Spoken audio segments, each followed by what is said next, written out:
इतने कायदे अप्लाई होते हैं। अगर हम जल्दी पढ़ें तो हम ये मिस कर देते हैं। तो पहले हम इसको पढ़ेंगे और फिर हम इसके कायदे देखेंगे।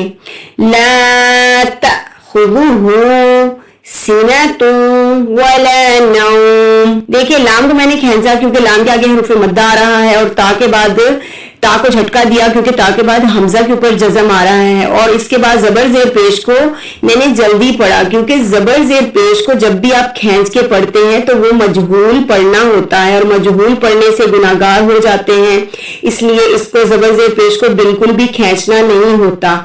तो फिर यहाँ सीना तुम वला नौम, तो तुम वला, यहाँ पर इदगाम का कायदा विद गुन्ना हो रहा है, जो कि नून साकिन तनवीन के बाद जैसे ही या मीम नून वाओ आ जाए तो हम यहाँ पर इदगाम विद